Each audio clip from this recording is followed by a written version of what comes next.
For the last 2 weeks, I have eaten essentially nothing but meat and butter and coffee. So how did this start? So I guess it was 3 weeks ago, my dad sent me a text and said, hey, you got to go check out Joe Rogan's podcast about this carnivore diet thing. He'd been trying it, and he was telling me about the energy that he was having. He was telling me about the weight loss that he was enjoying. It was all these positive things, and I was a little skeptical at first, because I mean, in a perfect world, you know, that would be my ultimate diet. You know, to be able to eat nothing but meat and steak all the time. You know, so I thought, oh yeah, that's got to be too good to be true. But I went and I watched the podcast, and it was very compelling. And what was more compelling than Jordan's version of that was his daughter came on, and she was suffering from all sorts of terrible food allergies and all sorts of problems, and went to a strict carnivore diet and changed her life. You can go watch those if you want. They're really interesting. So I started digging around a little bit and thinking, you know, this is very interesting. And I mean, I know the evidence is anecdotal from, you know, there's not a lot of science behind it, but I've always felt that way personally, that there was just nothing that satisfied me that satiated me like a meat, especially beef and steak. I mean, I've tried vegan diets and vegetarian diets, and I just had a horrible time. Hate vegetables, hate the food, dread every meal. So having something like this was very appealing to me. So I thought, well, what's the harm? You know, what can go wrong if I try it for a couple weeks? And so I did that. And so here's my experience. So what I've been eating is we get up early, you know, around 5 o'clock, 5:30 or so, and we have the bulletproof coffee, which is a strong coffee. I make it in the blender, and I make 28 ounces, and half for Mrs. W and half for me. So that's 14 ounces per. We have these great big cups that we have. So in that coffee, and good high quality coffee, I started with half a cube of butter, and I'm pretty much almost up to a full cube of butter. I know. And that MC something coconut oil, I put that in there too. It's flavorless and tasteless. So what you get is you blend this up, and you put the butter in there, and you percolate the coffee into the deal. You get this super rich, buttery, it's just delicious. It's absolutely delicious. I can't hardly go back to lattes or any other coffee after this. So I have that, and what I like about that is that there's so much fat in it, good butter fat, organic butter, that it carries you through the day. You don't feel like you need breakfast. You have that fat and you have that energy. And then whenever I feel like it, I get my grub on with some steak. And I'm talking a lot of steak, because I'm only eating once a day, about once every 22 hours or so. And so what I've done is we went to Costco, and I bought steaks that have a lot of fat in them. Like what I've found to be my favorite have been ribeyes and New York T-bones, ribeyes and T-bones. Because I eat all the fat. I eat the whole thing. I don't eat the bone, but I eat all that stuff. I've been kind of staying away from the leaner cuts, and so I'll grub on that. I mean, I'm talking 30 ounces, 40 ounces of steak. If they're little ones, I'll cook 3 of them. If they're bigger ones, I'll eat 2, and that's it. I'm good. I'm satisfied. I had a delicious meal.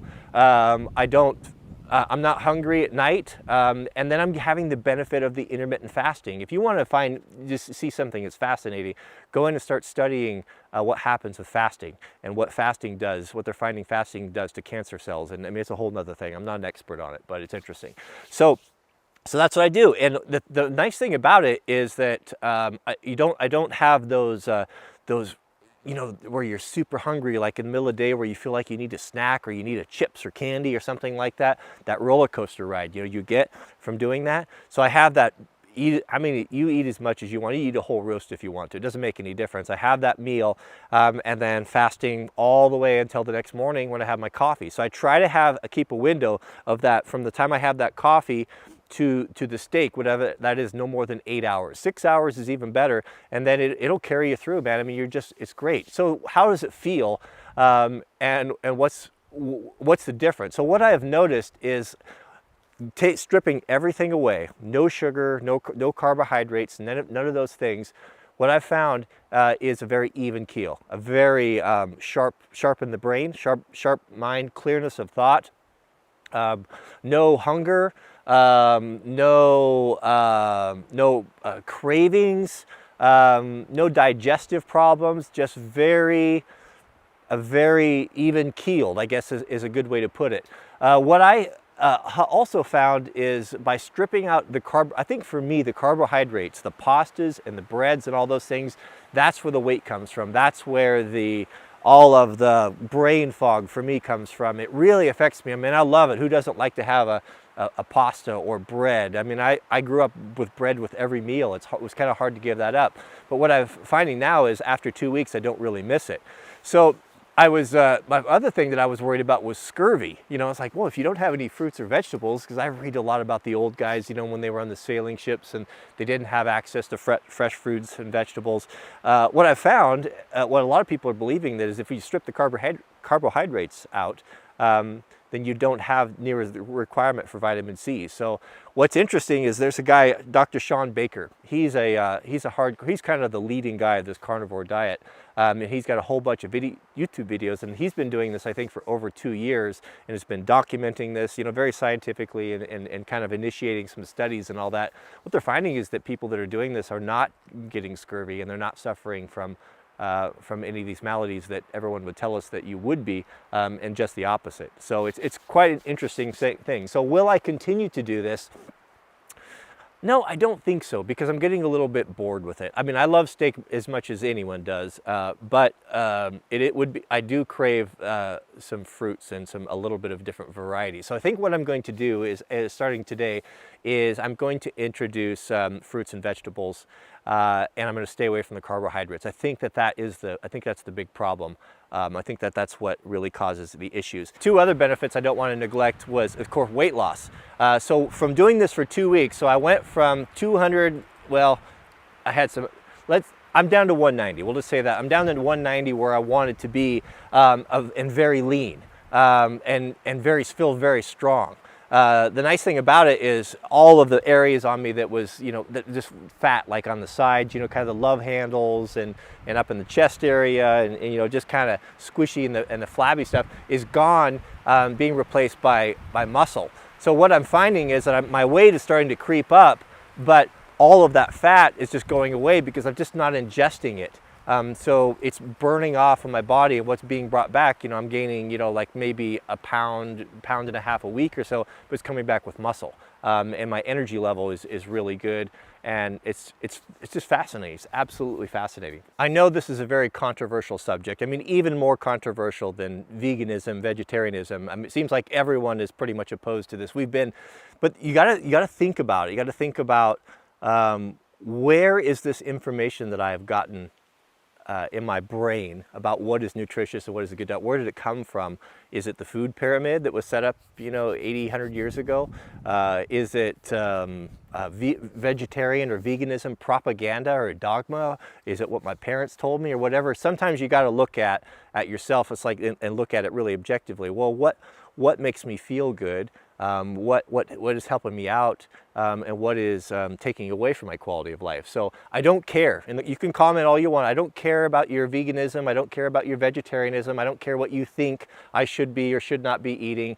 Again, it's this experiment. It's a short-term deal. And I think what's interesting about it is if you're just that guy that's have a hard time losing weight and just continuing, you know, put those pounds on, what do you got to lose to try it? You like steak, right? So try it for a couple weeks. I mean, can you do it for 4 weeks? Can you do it for a month? Yeah, of course you can. You know, make preparations. It's easy to do. When you go out, there's not hardly any place in this country anywhere that you can't order steak. Yeah, you're going to become a bit of a pariah with your friends. You know, anytime you have any strange food deals, you know, no one wants to invite you over because it makes everyone uncomfortable. So you might just say, you know what, today I'm fasting today, so I'm happy to come over and enjoy in the company, and maybe you're not eating. So it's easy to eat on the road. If you're a trucker or something, you can make your own beef jerky. I'm going to start doing that. I'll do a video on that here pretty soon. You can make your own beef jerky. Just because you buy it in the store doesn't mean it's good. Look at the ingredients. You'll see that corn syrup is number 1, number 2, or number 3. You know, stay away from that stuff and all the artificial flavors. And you can make your own. So you can do that. So you can make it ahead of time. You can make it in bulk. You can take it with you. So it's easy. Jack and I went dirt biking the other day and took my beef jerky with me, and it was great. So yeah. So I know you have opinions. I know you think what's best. Maybe you do. Maybe you don't. But I'll guarantee you in the comments, everyone's going to be at loggerheads, and everybody's going to think that they're right and not necessarily. So you know your own body, and you know what what you should do. So the point that I'm making is, I'll close with this, is try it for 2 or 3 or 4 weeks. And then if you're feeling good, if you're seeing positive benefits, then maybe start introducing different things. Maybe start bringing in potatoes or Brussels sprouts or whatever, these things that you like, to make your diet a little bit more varied. Because it is a little tedious after 2 weeks. When I was Sean Baker, when I was watching his videos, that he's had nothing but meat for 2 years, I thought, ooh, I mean, I love a good steak, but that's pretty hardcore. I don't know if I'm willing to go that far, but you could start introducing things in and find out what works for you. But the thing that's most appealing to me is to be not hungry, and to enjoy what I'm eating, and to have to eat once a day. That to me is a huge thing. And when I'm really doing a lot of research and studying on this fasting and the benefits of fasting, and the more I see it, the way it ties into eating 1 meal a day is really great. We don't need 3 meals a day. It's just not, unless you're some sort of a elite athlete or doing just crazy, ridiculous physical work, then there's a calorie intake. But for just common people, especially if you're working in the office or you have a job at sitting, you just don't need it. You start training yourself and you get that big protein load in, and you don't need it. It's interesting. I even put a half a cube of butter on my steaks. it's swimming in it. It's swimming in it, but it's delicious. It's delicious. So more to come on this. I'll give you updates on that. And Brian and I, we got to get back to our firewood. I get anxious. I like to have my firewood brought in. We have firewood brought in for probably 5 or 6 years, but we want to stay ahead of that, right? All right, thanks for watching, and leave your comments below. Thanks for watching. Click the thumbs up, and we'll see you guys on the next video.